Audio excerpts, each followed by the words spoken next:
السلام علیکم ورحمۃ اللہ۔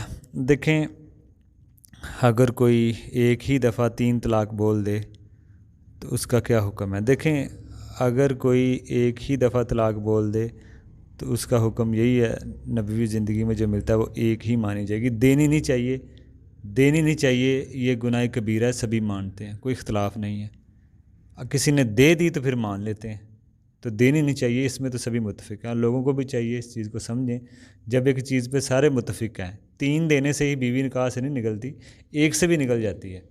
3 دینے کا کوئی فائدہ نہیں ہے، بعض لوگ پھر اختلافی مسئلے میں پڑ جاتے ہیں، تو اس لیے ایسا نہ کریں، آپ علماء کے لیے مشکل پیدا کرتے ہیں۔ ایک ہی دیں، جب سبھی مان رہے ہیں، ایک طلاق سے بھی بیوی نکاح سے نکل جاتی ہے، ضروری نہیں کہ 2-3 دیں گے تو وہ نکلے گی۔ اور یہ صحیح مسلم کے حدیث ہے عبداللہ بن عباس سے کہ جب اللہ کے نبی کے دور میں، حضرت ابوبکر کے دور میں، حضرت عمر کے ابتدائی 2 سال 3 طلاق کو ایک ہی مانا جاتا تھا۔ تو یہ دلیل مل رہی ہے، یعنی کہ حضرت عمر کے دور تک پیچھے ایک پوری امت کا ایک اتفاقی مسئلہ تھا، یہ 3 طلاق کو ایک شمار ہوتی تھی۔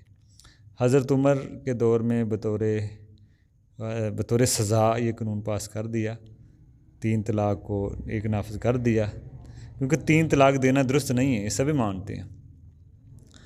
تو یہ سنت کی کے خلاف فتویٰ بلکہ نہیں دیا تھا حضرت عمر نے، یہ ایک قانون بنایا تھا، غلط کام کرنے والوں کو اس کے حق سے محروم کیا گیا تھا، اس میں لوگوں کو سزا دی تھی، یہ ایک سیاسی ان کا فیصلہ تھا۔ باقی صحیح مسلم کی حدیث ہے کہ یہ، اور مسند احمد میں بھی ہے کہ اللہ کے نبی کے دور میں جب ایک شخص نے 3 طلاقیں دے دیں تو اللہ کے نبی نے ایک ہی شمار کی اور کہا چاہو تو رجوع کر لو۔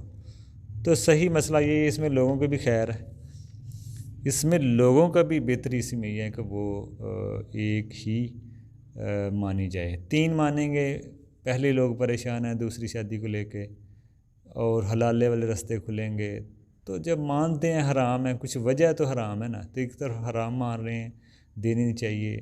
اللہ کے نبی نے بڑے غصے کا اظہار کیا تھا جب کسی نے ایسے کیا، حیض کی حالت میں دے دی یا 3 طلاقیں کوئی دیتا، تو یہ مانتے تو سبھی ہیں کہ یہ ناجائز ہے، حرام ہے، لیکن پھر لاگو بھی کر دینا، تو زیادہ احتیاط اسی میں ہی، لوگوں کی خیر فائدہ اسی میں ہی ہے کہ اس کو ابھی ایک ہی رکھا جائے۔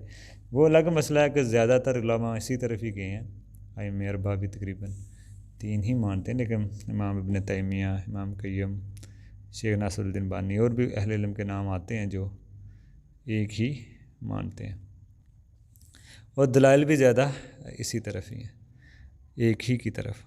السلام علیکم۔